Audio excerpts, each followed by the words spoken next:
오스트리아 출생의 미국인인 경영학자가 있습니다. 이름은 피터 드러커라는 사람이에요. 피터 드러커라는 사람이 얼마나 위대한 사람이냐, 20세기에서 21세기까지 이르기까지 기업 경영에서 가장 큰 영향을 끼친 사람 중에 한 명이 이 아저씨예요. 피터 드러커. 그래서 어떤 분이냐, 경영서적을 30권 이상 저술하고 경영의 새로운 패러다임을 열었다고 평가되는 위대한 분입니다. 그런데 그가 쓴 책 중에 경영의 실제라는 책이 있어요. 경영의 실제, 우리나라에서도 이제 번역이 돼서 출판이 됐는데요. 엄청나게 스테디셀러입니다. 이게 1954년에 출판됐는데, 그럼 지금 70년이 됐잖아요. 딱 70년이 됐는데도 교보문고 가서 경영학 코너에 딱 가잖아요. 이 책이 아직도 진열돼 있고 아직도 스테디셀러 코너에 있어요. 그만큼 위대한 분이고 그만큼 위대한 책이 바로 이 책인데, 이 경영의 실제에서 피터 드러커라는 사람이 3명의 석공 이야기를 합니다. 3명의 석공. 석공 뭔지 아시죠? 돌 깨는 사람.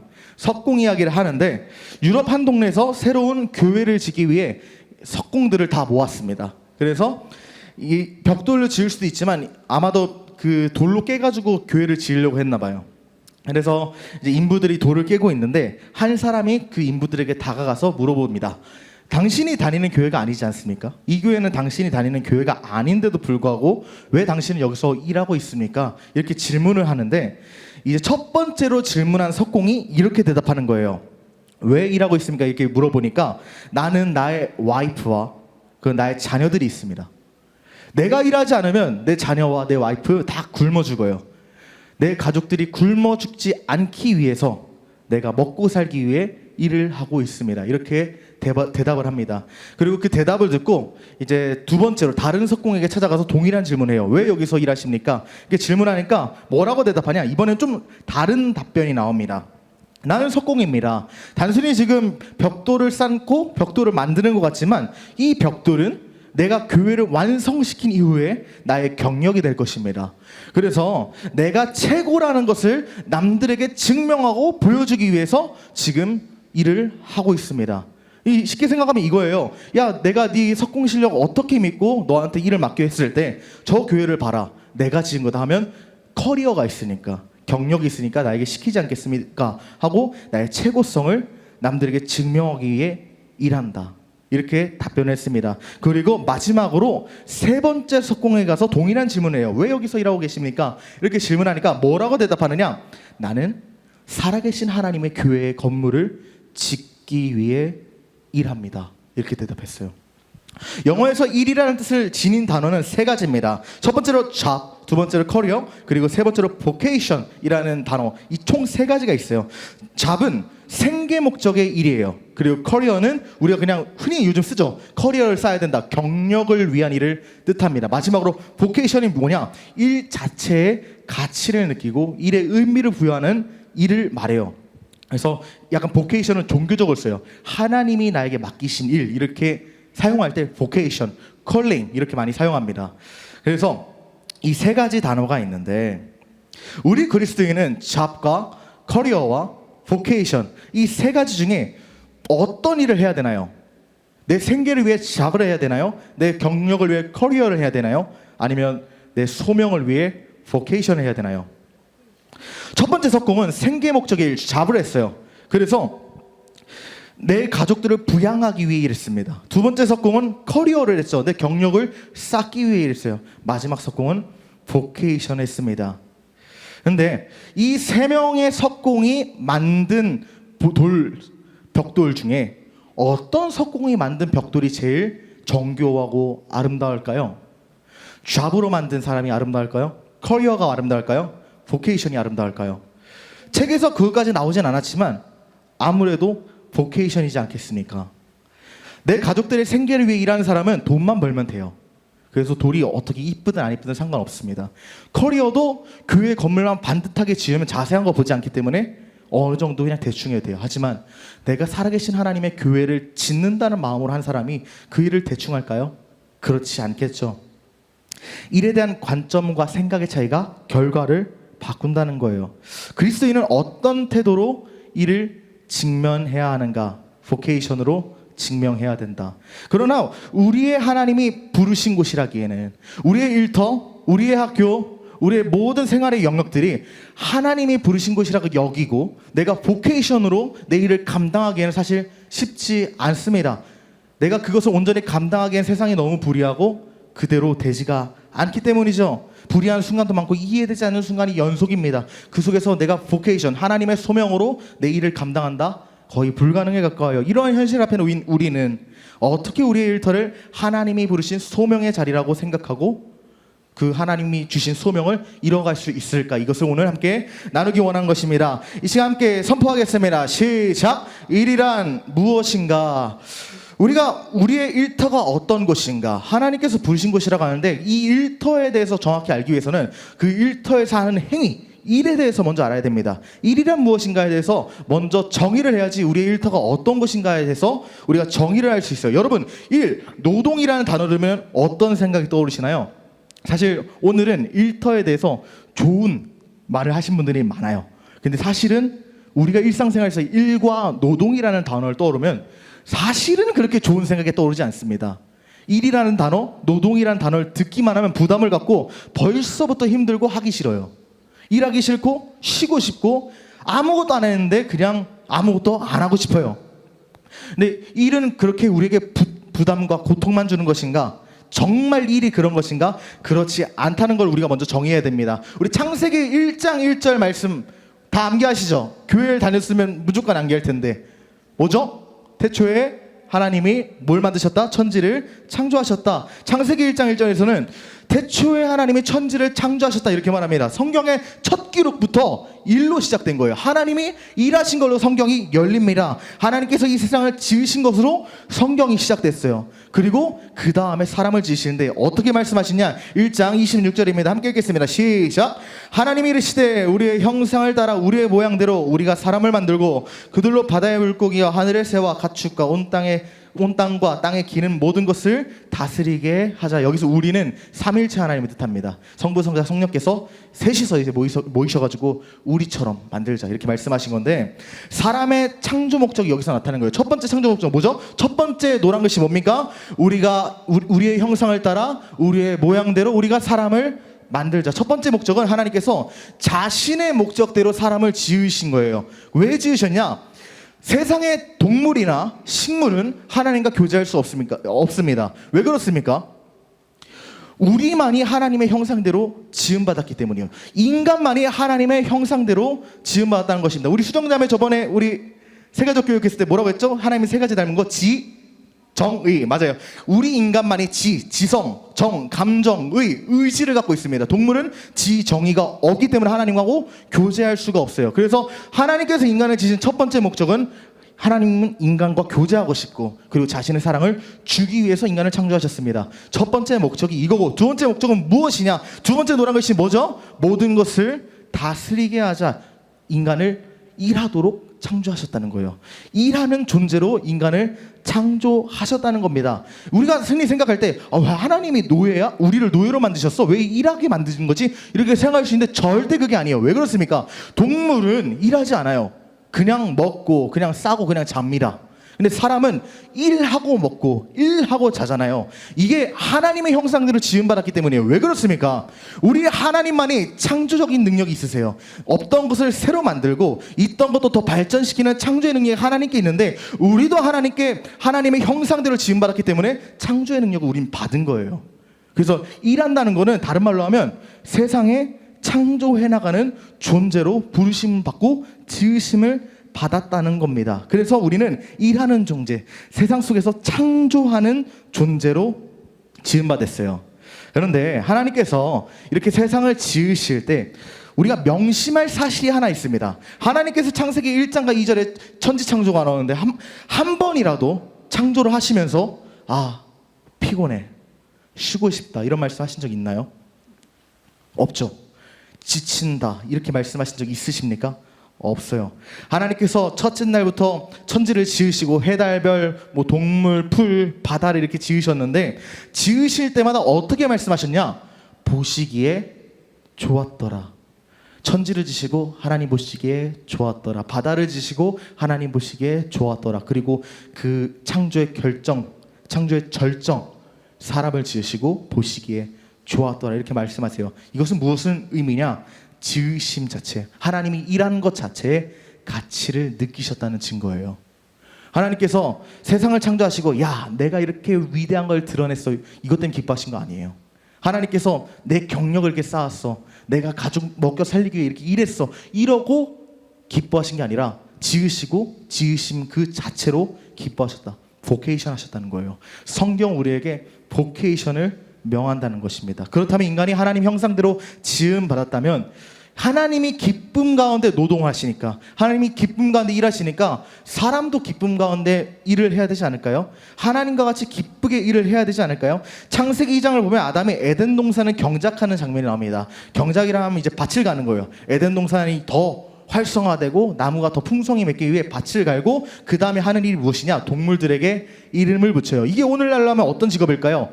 밭을 경작하는 거는 현장직입니다. 공사판 가가지고 공구리 치는 거예요. 그리고 이름 짓는 건 뭔가요? 사무직이죠. 아담은 태초에 현장직, 사무직 전문가였어요. 그래서 우리가 지금까지 현장직, 사무직 둘 중에 하나가 하는 거예요. 우리 직업은 현장직, 직업, 그 사무직 둘 중에 하나잖아요. 그런데 우리가 신기하게 볼 수 있는 게 아담이 그 넓은 에덴 동산을 경작하면서 지쳤다는 기록 하나도 없습니다. 그 많은 동물과 식물들의 이름을 붙이면서 지쳤다는 기록이 성경에 한 번도 기록되지 않았다는 거예요. 이것은 무엇을 의미를 내포하고 있습니까? 태초의 노동, 태초에 우리가 지음받았을 때 우리가 일하는 거는 결코 고통도 아니었고 슬픔도 아니었고 수고로움도 아니었다는 사실을 창세기 2장에서 우리에게 증명시키는 거예요. 하지만 우리가 여러분들에게 지금 질문하겠습니다. 태초에 하나님께서 노동을 기쁜 것으로, 선한 것으로, 좋은 것으로 창조하셨는데 여러분들이 일할 때, 그리고 민서가 학교에서 공부할 때 즐겁기만 한가요? 즐거운 순간보다 최악이 더 많아요. 이 일터 어떻게든 벗어나고 싶고, 사장님 멱살 잡고 싶고, 선생님이 너무 열받고, 이런 순간이 더 많다고요. 그렇다면 아담과 하와가 있었을 때 그 에덴 동산에서는 노동이 기뻤는데, 기쁜 행위였는데, 왜 우리의 삶에서는 노동과 일이, 우리의 사명과 소명이 기쁘게 다가오지 않을까? 왜 일이 행복하지 않을까? 왜 그럴까가 이제 창세기 3장에 나오는 거예요. 2장에서는 아담과 하와가 기쁘게 일했다면 3장에서는 기쁘지 않게 일하는 장면이 나옵니다. 함께 읽겠습니다. 시작. 내가 내게 먹지 말라는 나무의 열매를 먹었은즉 땅은 너로 말미암아 저주를 받고 너는 내 평생에 수고해야 그 소산을 먹으리라. 땅이 내게 가시덤불과 엉겅퀴를 낼 것이라. 내가 먹을 것은 밭의 채소인즉 내가 흙으로 돌아갈 때까지 얼굴에 땀을 흘려야 먹을 것이다. 하나님께서 말씀하시는데, 인간이 하나님 앞에서 불순종하고 타락하니까 땅이 저주를 받았다는 거예요. 에덴 동산이 저주를 받고 이 지구가 저주를 받게 됐습니다. 그래서 이전에는 수고하지 않고 땀을 흘리지 않고 즐거움으로 노동을 해도 열매가 많이 맺혔어요. 아담이 그냥 밭을 한 번 갈면 열매가 100개, 20개, 막 1000개 이렇게 나오는 거예요. 그런데 지금 어떻습니까? 농사할 때 밭을 간다고 열매가 그대로 납니까? 안 나죠. 아무리 노력해도 마음대로 되지 않는 게 농사잖아요. 노동이 타락해버렸어요. 내가 아무리 노력을 해도 가시와 엉겅퀴 같은 것만 나고 씨앗에서 새싹이 나지 않는 저주받은 땅이 되었다는 겁니다. 그러나 우리가 기억해야 될 것은 그럼에도 불구하고 노동과 일은 악하지 않다는 거예요. 하나님이 날마다 성실하게 일하는 하나님이시기 때문에, 만약에 일이 악한 거라면 하나님은 악을 행하시는 분이잖아요. 일과 노동은 거룩합니다. 하나님이 하시는 행위니까 노동은 거룩하고 선한 것이에요. 그렇지만 오늘날 이 시대에 거룩하고 선하게 느껴지지 않는 것은 노동이 타락했기 때문에, 노동이 변질되었다는 겁니다. 그래서 노동과 일의 많은 부분이 변질되고 타락했는데, 오늘 우리가 특별히 다루기 원하는 것은 노동의 목적이 변질됐다는 거예요. 우리가 잡은 생계, 커리어, 경력, 목적이죠. 그리고 vocation, 소명, 하나님이 목적된 건데 노동이 변질되고 인간이 일하는 목적이 변질됐습니다. 우리 어떻게 볼 수 있나요? 오늘 하나님께서 말씀하시는데 어떻게 말씀하세요? 내가 수고하여야 그 소산을 먹으리라. 이전에 에덴 동산에서는 아담이 노동한 이유가 무엇이었습니까? 하나님께서 이 에덴 동산을 창조하시고 이 온 우주 만물을 창조하신 것을 찬양하는 행위가 일이었어요. 하나님께서 동식물을 지으셨는데 그 동식물들에게 이름을 붙인다는 것은 하나님의 창조 행위를 높여드리는 거였어요. 그런데 노동이 타락하니까 목적이 타락한 거예요. 목적이 무엇입니까? 소산을 먹기 위해, 살아남기 위해 일하는 존재로 전략했다는 거예요. 살기 위함이 우리 일의 목적이 됐다는 것입니다. 오늘날 많은 노동자에게 물어보십시오. 왜 일합니까? 이렇게 물어보면 우리가 아까 말했던 잡, 생계, 아니면 경력, 이렇게 말합니다. 경력을 쌓기 위해, 생계를 위해, 효과적으로 내가 일을 하기 위해 지금 그런다, 이렇게 말을 하는데, 하나님 말씀하시길 그것들은 노동의 본 목적이 아니라 타락한 목적이라고 오늘 말씀하시는 거예요.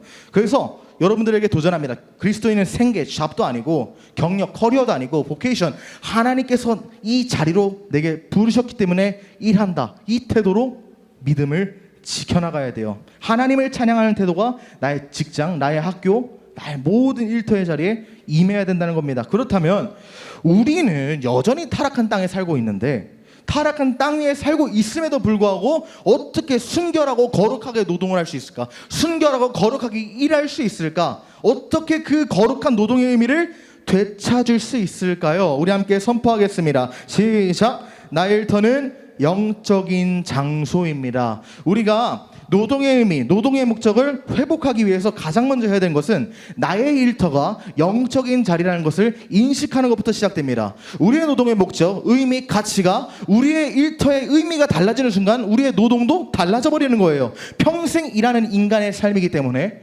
내가 느끼는 노동의 가치, 내가 느끼는 일터의 의미가 달라지면 평생 일하는 우리의 삶도 의미와 가치가 달라지겠죠.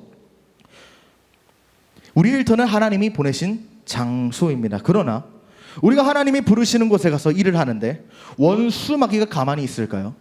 내가 하나님이 부르신 이 일터에서 하나님의 소명을 이루기 위해 고분분투합니다. 누군가는 직장이 될 수 있고, 누군가는 알바 자리가 될 수 있고, 누군가는 학교가 될 수 있어요.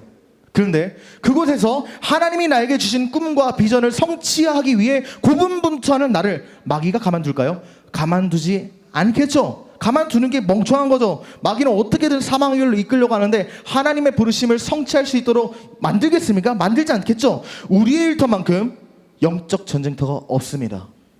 그래서 영적인 장소라는 거예요.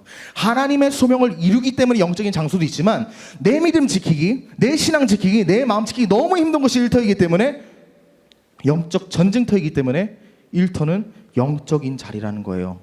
나의 상사와 동료가 내 신앙을 핍박하는 경우 너무 많습니다. 그리고 차라리 안 믿는 상사가 나를 핍박하고 나를 힘들게 하면 그냥 그러려니 하겠는데, 요즘은 믿는 사람이 더해요. 술 안 먹으려고 하면 야 나도 교회 안수집사고 장로인데 뭐 그냥 술을 그러냐, 그냥 한 잔 때려, 이러고 죄를 권하는 요소도 있고, 불의한 요소들로 회사 일을 처리하는 경우, 또 학교에서도 그런 경우 너무 많죠. 학교에서도 내 믿음을 지키지 못하게 하는 그런 지식과 관계들이 너무나 많습니다. 요즘은 학교에서 교회 다닌다고 하면 조롱하는 시대입니다. 내 일터는 내 믿음을 지키기 가장 어려운 영적 전쟁터예요. 나는 그리스도인이라서 이런 일 할 수 없어, 이렇게 말함에도 불구하고 나는 날마다 질 수밖에 없는 환경을 마귀들이 조성한다는 거예요. 그래서 교회만이 영적인 장소가 아니라는 것을 우리가 상기해야 된다는 것입니다. 교회와 일터를 구분하는 이분법적인 태도가 사실 오늘날 한국교회를 다 병들게 한 거예요. 교회에서는 굿 크리스천 되는 것, 좋은 그리스도인 되는 것, 가면 끼는 거 너무 쉬워요. 제가 저번 주에 말했잖아요. 저도 교회에서 늘 웃고 늘 친절하게 하지만 집에 가면 화를 냅니다. 교회에서 좋은 사람 코스프레 한 거는 너무도 쉬워요. 그런데 세상에서는 내 본색이 드러나기 시작해요. 세상에서는 내 미천이 다 드러나기 시작한다고요. 그리스도인들이 지난 한국교회 역사, 그리고 2000년 교회 역사, 그런 경우 너무 많았습니다. 교회에서는 좋은 안수집사, 좋은 장로, 좋은 권사, 좋은 집사, 좋은 성도, 좋은 청년이었으면서 직장 가서는 개차반처럼 사는 거예요. 그러니까 그런 사람이 전하는 복음이 힘이 있겠습니까? 없죠. 니나 잘해라. 그런 사람이 직장에서 기도회 만들면 예수님 믿겠습니까? 네가 믿는 예수면 난 안 믿는다, 이렇게 말하는 태도가 사실은 오늘날 현실인 거예요.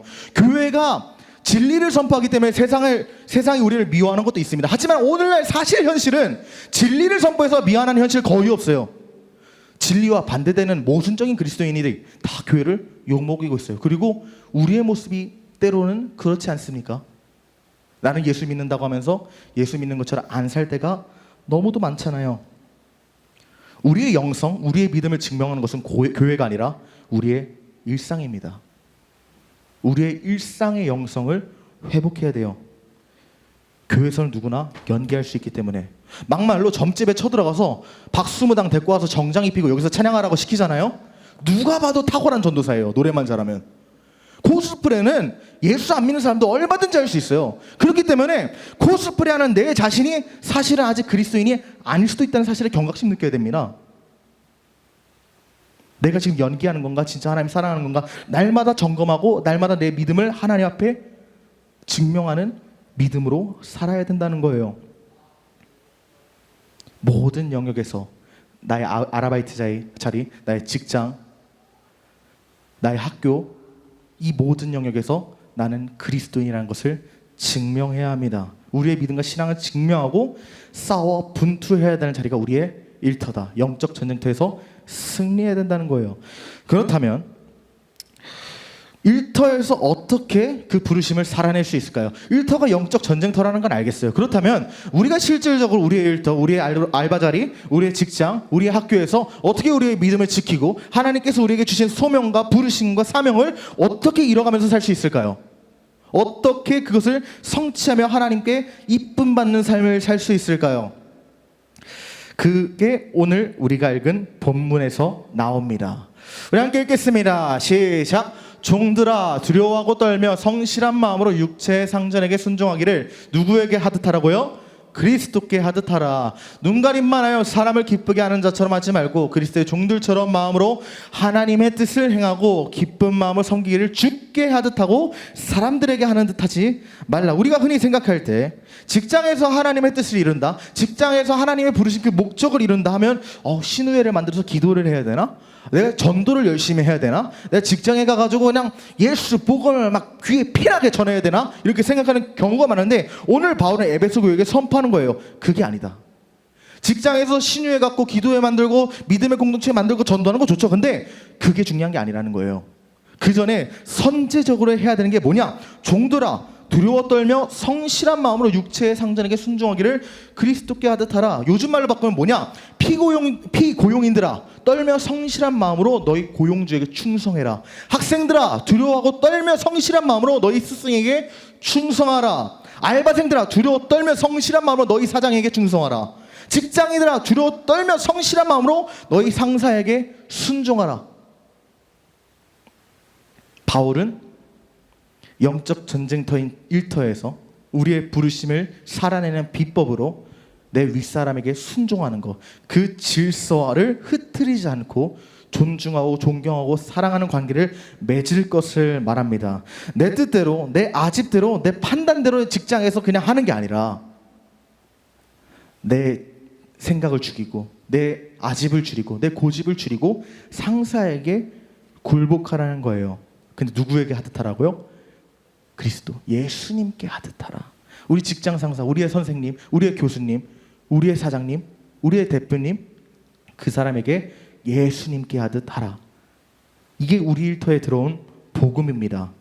처음에는 순종하는 연기는 할 수 있어요. 직장에서 그냥 사장님한테 잘하는 척하고 예의 있는 척 할 수는 있어요. 그런데 직장생활 좀 하다 보면 서로 미천이 드러나요. 미천이 드러나면 그때부터 서로 감정의 골이 깊어지기 시작합니다. 여기서도 경험하신 분들 있잖아요. 처음에는 너무 나이스하다고 서로 느꼈는데 나중에 보니까 서로가 개차반이라고 느끼는 거예요. 그런 경우들 있잖아요. 처음에 연구할 수 있겠지만 시간이 지나면 내 실제 모습이 드러납니다. 그때 우리가 무엇을 기억해야 되는가? 나를 사랑하사 나를 대신하여 죽이신 예수님, 용서받지 못할 죄인을 용서하신 예수님의 보혈이 흐르는 십자가 앞에 나가라. 그때 당신은 발견할 것입니다. 무엇을 발견하느냐? 십자가를 지는 것은 원래 내가 해야 되는 일이에요. 내가 죄인이고 내가 하나님께 인정받지 못할 썩을 놈이고 내가 하나님의 천국에 들어가지 못할 놈이기 때문에 십자가를 지는 것은 내가 감당해야 됩니다. 예수님은 죄인이 아니고 예수님은 하나님이시기 때문에, 그리고 하나님의 독생자이기 때문에 죄인의 저주인 십자가에 올라갈 필요가 없어요. 근데 예수님은 내가 해야 될 일을 대신하셨다고요. 내 대신 감당하신 주님을 우리가 십자가 앞에 나갈 때 만납니다. 그 주님을 기억하고 내 가슴에 묵상한다면 내가 하는 일들 대충 할 수 있겠습니까? 주님이 나를 대신하여 죽으셨어. 내가 대신 죽어야 되는데 내 일을 대신 담당하셨어 라고 할 때 그 놀라운 일, 내가 감당하지 못할 일을 감당하신 주님 앞에서 지금 감당할 이 짜잘한 일들을 내가 최선을 다하지 않을 수 있겠냐는 거예요. 건성건성할 수 있겠습니까? 여러분, 특별히 정기적으로 일터에 나가신 분들한테 말씀드리고 싶습니다. 여러분 마음 너무 이해해요. 우리 마음 어떻습니까? 하루에도 사직서를 몇 번 썼다 접었다 썼다 지웠다 반복합니다. 사직서를 가슴에 품고 살아요. 저도 요즘 학교 너무 힘들어가지고 자퇴하고 싶어요. 나가고 싶다고요. 견딜 수가 없어요. 근데 그런 썼다 버렸다 사직서를 썼다 반복하는 그 삶을 살아가는데, 그 순간에 왜 내가 사직서를 쓰기로 결심합니까? 나는 누구 못지않게 귀하게 자랐어요. 사랑받고 이쁨 받으면 자라는데 직장 상사는 날 무시하고 아랫 사람들도 날 무시하고 치고 올라오잖아요. 그때 자괴감을 느끼고 우라통 터져가지고 이러면서 내가 때려쳐야지 이렇게 느낀다고요.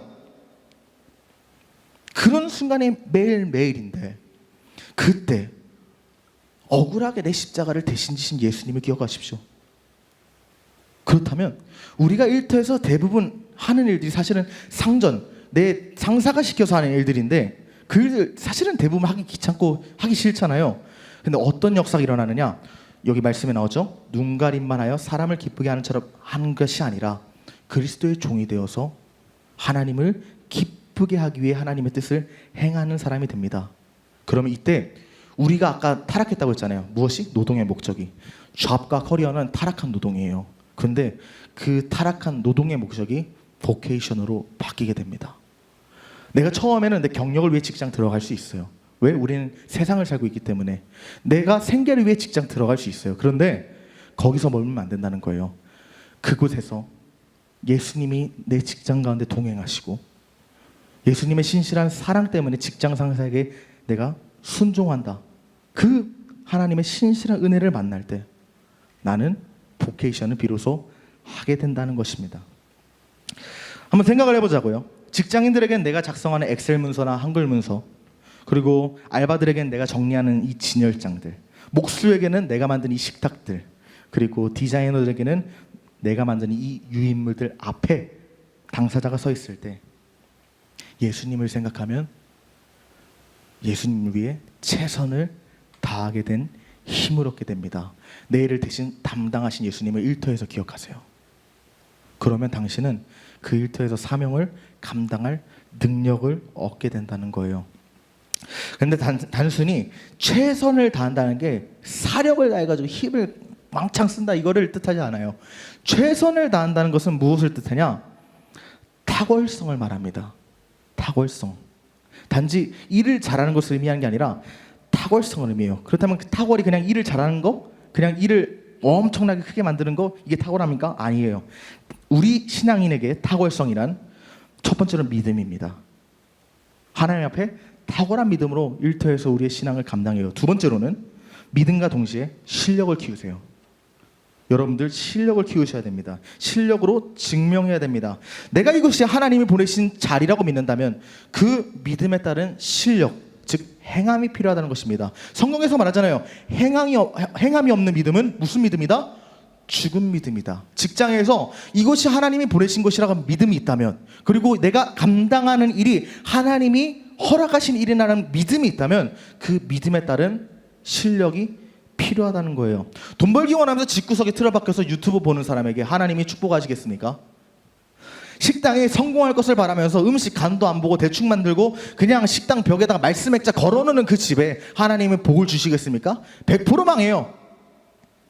진짜 믿음이 아니라는 거예요. 행함을 가져야 됩니다. 실천을 해야 합니다. 탁월성을 내 일터에서 증명해야 돼요. 학교에서는 내가 최선을 다해 공부해야 됩니다. 그리고 내가 직장에서는 최선을 다해 내 업무를 감당해야 됩니다. 알바들에서는 사장님이 요구하는 그 많은 요구사항들이 있을 때는 탁월하게 지켜나가야 된다는 거예요. 제가 설교를 준비할 때 많은 목사님의 설교를 듣습니다. 이제 많은 목사님 설교를 한 주 동안 묵상하면서 하나님이 이 시대에 부으시는 마음이 무엇일까?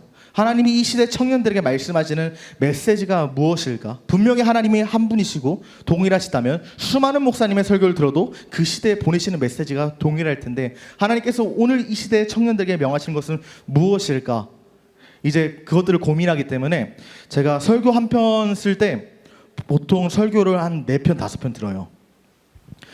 근데 제가 이번 주에 어떤 설교를 들었냐면 선한목자교회 김다희 목사님 설교를 들었어요. 우리 저번에 606 갔을 때 있었던 목사님인데 그 설교에서 이러한 예화를 제가 발견했습니다. 팀 켈러라는 위대한 기독교 변증가가 쓴 책에서 이런 예화가 있었다고 합니다. 1989년 2월 24일에 뉴질랜드로 가는 유나이티드 항공 여객기가 호놀룰루 그 하와이 공항에서 출발하고 이륙합니다. 그런데 상공 22,000피트 그냥 사람이 보이지도 않고 좁쌀만하게 보이는 좁쌀만치도 않죠. 사람이 아예 안 보이는 그 상공에서 어떤 일이 발생했느냐. 비행기를 보면 위쪽은 사람이 타고 밑쪽은 화물칸이잖아요. 화물칸에 오른쪽 화물칸의 문이 갑자기 열리더니 22,000피트에서 뜯겨져 나가면서 비행기에 구멍이 생겨버렸어요. 그러면서 뜯겨지는 그 순간에 승객 9명이 허공으로 날아가서 즉사합니다. 근데 사실 거기까지만 해도 다행이에요. 왜 그러냐? 비행기는 수십 명이 타고 있기 때문에 9명 죽은 것도 안타까운 일이지만 다 죽진 않았잖아요. 거기에서 끝났으면 그나마 괜찮을 텐데 이 부셔질 때 조각들이 엔진에 들어가가지고 엔진 2개가 다 박살이 나버렸어요. 근데 도착지까지는 200km 남았습니다. 여기서 한 대전까지 거리가 남은 거예요. 비행기로는 짧은 거리지만 엔진이 박살난 상태에서 200km는 엄청 먼 거리거든요. 이도 저도 못하는 상황인데 당시 기장이 크리스천이었습니다. 이름이 데이빗 크로닌이라는 기장이었어요. 이 기장님이 38년 동안 비행기를 운전하는 높은 경력을 갖고 계신 분인데 모든 노력을 다해 짧은 시간 동안 정확히 판단해서 기적적으로 착륙해서 그 상공에 빨려 들어가는 9명 제외하고 모두 살았어요. 그래서 언론들이 대서특필을 합니다. 기적이 일어났다, 기적이 일어났다. 죽을 수밖에 없는 환경인데 사람들이 살았다 이러면서 대서특필하고 이후에 기장님은 영웅이 됐어요. 영웅이 됐으니까 많은 언론에서 인터뷰를 할 거 아니에요. 한 언론에서 인터뷰가 와서 이렇게 물어봤다고 합니다. 화물칸 문짝이 날아간 순간 당신은 무슨 생각, 무슨 행동을 했습니까? 이렇게 질문을 하는데 기장이 이렇게 답한 거예요. 잠시 승객들을 위해 기도했습니다. 그리고 곧바로 제게 맡겨진 일에 충실하게 집중했습니다. 믿음 중요합니다. 그러나 믿음으로 끝나서는 안 돼요. 믿음으로 시작하여서 결단으로 이어지고 그 결단이 행동으로 실천이 돼야 된다는 거예요. 기장이 기도만 했으면 승객들 살아났을까요? 내가 할 수 있는 도전, 내가 할 수 있는 선택지에 하나도 안 해보고 하나님께 맡긴다는 거는 하나님이 바라시는 믿음이 아닙니다. 만용이에요. 그건 믿음이 아닙니다. 거짓 믿음이에요. 내가 할 수 있는 모든 것을 다하면서 하나님께 맡기는 게 믿음입니다. 여러분, 기도하면서 여러분의 실력을 겸비하고 키우십시오. 그때 하나님께서 어떤 역사를 주시느냐? 이 일터에 복을 주세요.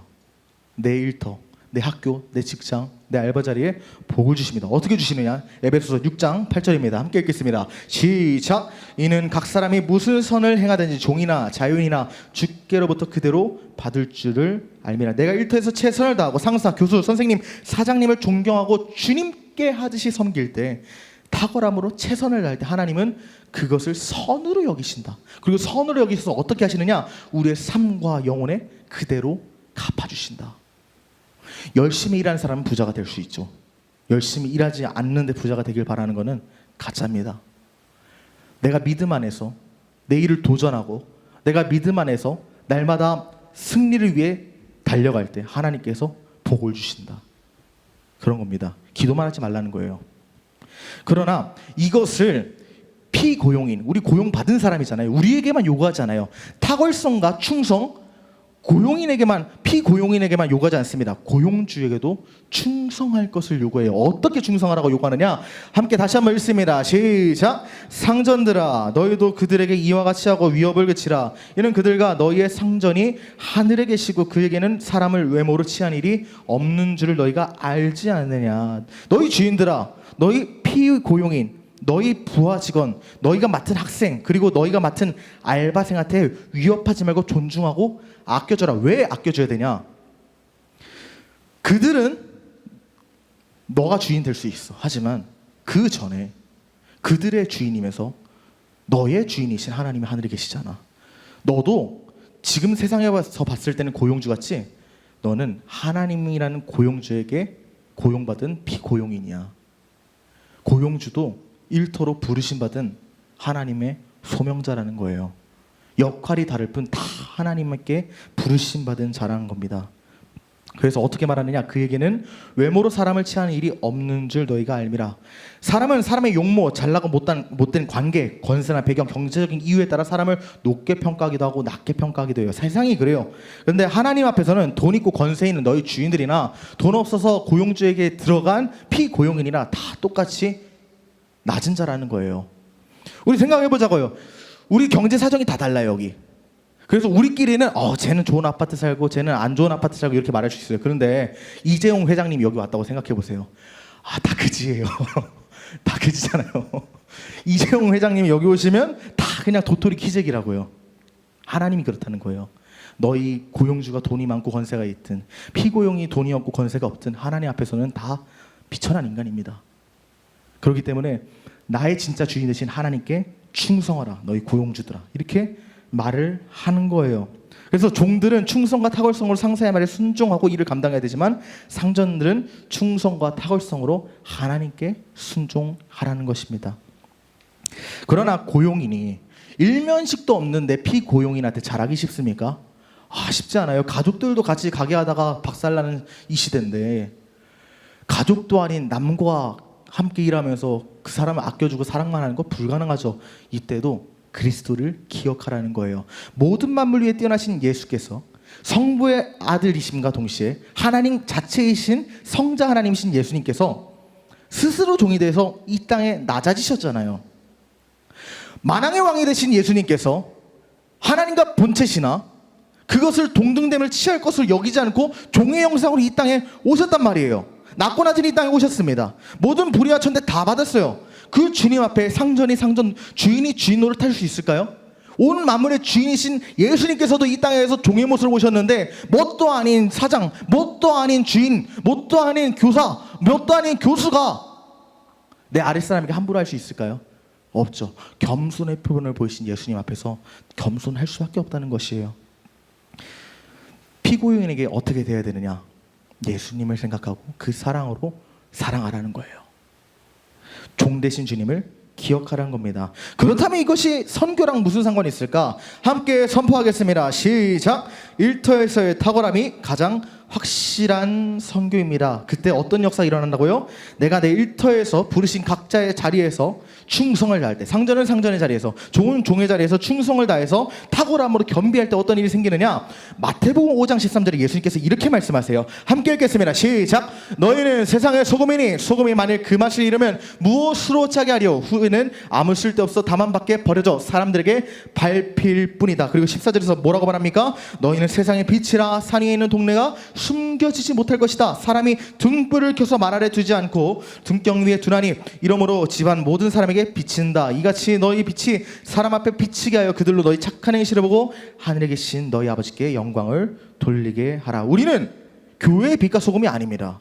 교회는 이미 세상에서 소망으로 왔기 때문에 이 속에서 빛과 소금의 역할을 감당할 필요가 없어요. 교회 자체가 빛과 소금이에요. 우리가 빛과 소금의 역할을 감당해야 되는 것은 하나님께서 말씀하시는 거예요. 교회의 소금이 아니라 너희는 세상의 소금이고 너희는 세상의 빛이라고 말씀하시는 거예요. 세상으로 보내심 받았고 부르신 자리인 그 일터에서 나는 빛과 소금이라는 것입니다.